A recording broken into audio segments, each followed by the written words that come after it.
Now we get to Michael Penix to the Falcons, which is the most controversial pick of the first round. The Falcons just gave Kirk Cousins a contract that is 4 years, $180 million with $100 million guaranteed. And on the surface, it's easy to go, what the fuck are the Falcons doing?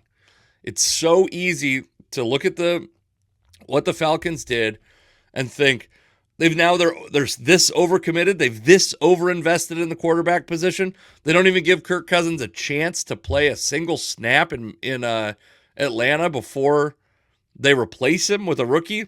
Here's what I'll tell you. Let's look at. I'm gonna share a different screen with you. We're bouncing around screens, folks. This is a multimedia experience. He's Kirk Cousins is it's a $180 million deal, but I can't believe we're in 2024, the year of our Lord 2024, and real life journalists are still reporting this as the Falcons having committed $180 million to Kirk Cousins. They did not commit $180 million to Kirk Cousins. They committed $100 million to Kirk Cousins over the course of 4 years. And realistically, there's some other, that's not even necessarily true that they've committed that much. They've committed $90 million in actual cash payouts, which you can see on this bottom part of the screen. 62 million of it is this year, 27 million of it is next year in the form of salary. They've got cap hits that will run the entire course of the contract if they trade or release Kirk Cousins at any point. Their prorated bonus, there's a $50 million signing bonus. That is a very large signing bonus. There is a future commitment to Kirk Cousins, but it's about this contract is functionally what would it be? It's like a 2-year and $65 million in cap plus another $25 million. It's like a 2-year, $90 million contract. And as far as the cap is concerned, about $25 million of that is deferred into 2026 and 2027. And the Falcons have the option, if Michael Penix stinks, if Kirk Cousins is incredible and there's no ceiling to his value, they can't imagine paying him too much, or the economics of quarterbacks changes so much that they have the opportunity to pay Kirk Cousins $57.5 million each of 2026 and 2027. Even if the Falcons don't draft Michael Penix, pretty good chance he was not going to see 2026 and 2027. So that's the first part. The first part is here's a part that I'm not gonna like. If you don't like Michael Penix's game, if you don't like the quarterback you think he's going to become, that's a disagreement that I think is worth talking about. But the idea that like the Falcons sunk their future into Kirk Cousins and it's completely irreversible. There's no way they can possibly get out of it. It's just completely untrue. So if they cut Kirk Cousins, this is on Over the Cap, by the way. If they cut Kirk Cousins next year with a post-first designation, they will have 2 big cap hits. Because he's got a $27 million guaranteed salary in 2025, and then the dead money would fall into 2026, 2027. If they trade him, which I'm going to talk about what a trade of Kirk Cousins would look like in a moment. If they trade him, they don't have to pay that guaranteed salary. Someone else pays that salary. They would save $2.5 million because his cap number is $40 million.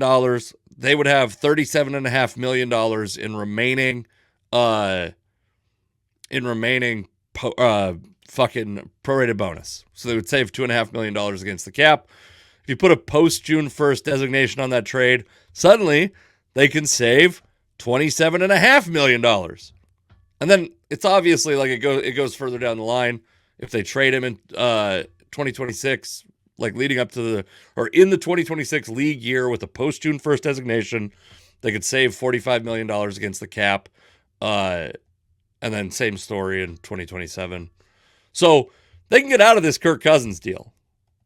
And what I think happened, and I think they played their hand perfectly, because I don't think anyone really thought this when they traded for Kirk Cousins. I think that the Falcons,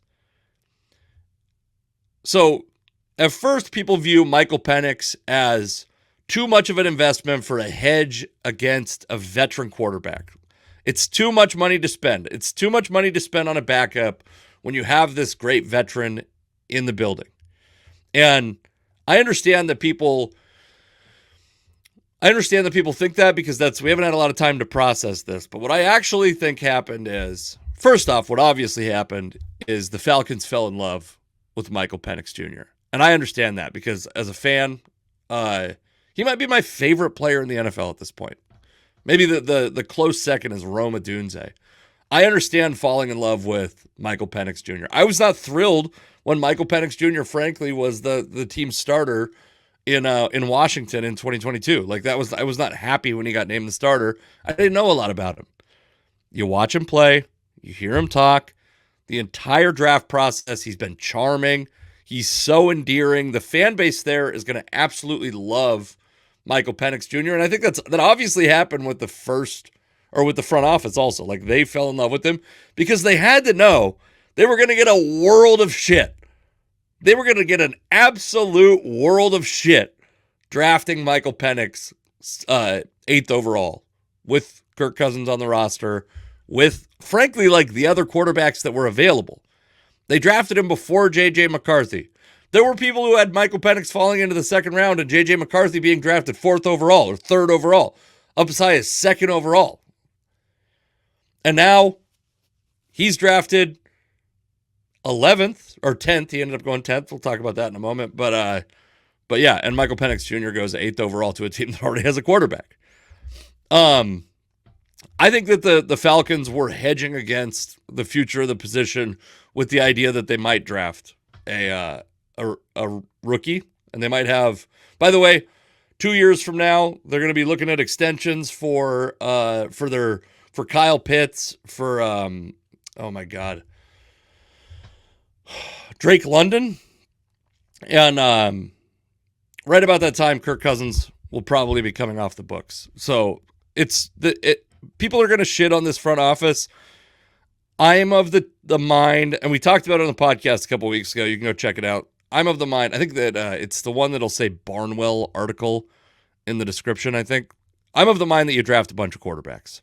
Figure it out. Let them figure out who's the starting quarterback. This idea that you have to sign a quarterback or draft a quarterback and then treat them like an insecure, jealous lover to whom you have to pretend like you've never seen or heard of or smelled or talked to another quarterback. You've never flirted with another quarterback.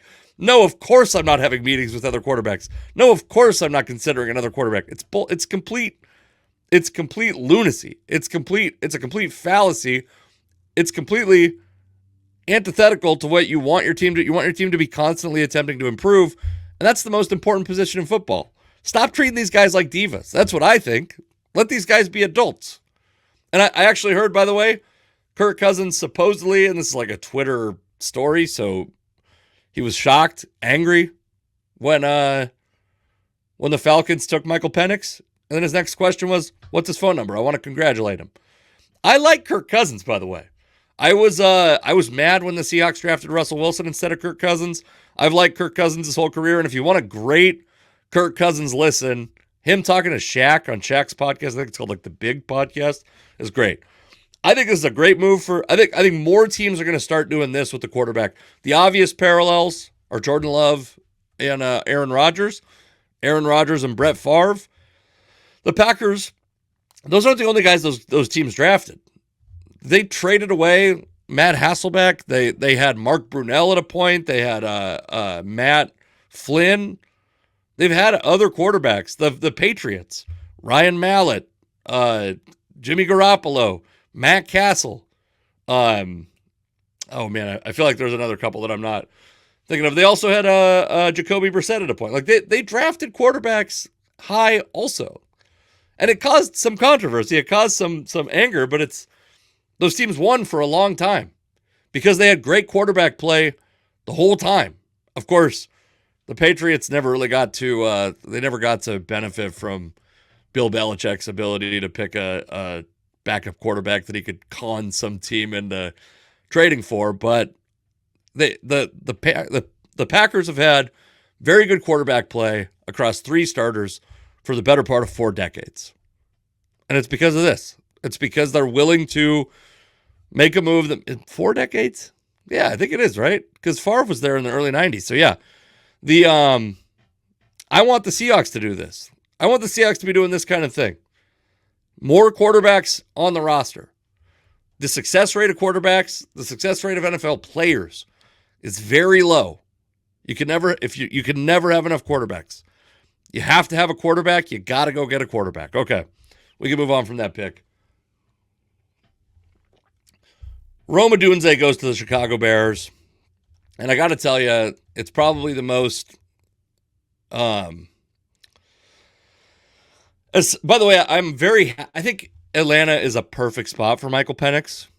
I think Atlanta's such a cool city and it's such a great place. I think like if Michael Vick had not had the dogfighting thing, we would view the city of Atlanta differently because that is, I've always heard it referred to as Black Hollywood. Michael Penix gets to go there and be a star if he's a great quarterback. And he obviously, I don't think, like, there's no reason for us to believe he's got any of the off-field problems that Michael Vick ended up having. Seems like a model quarterback. He's exactly what you want.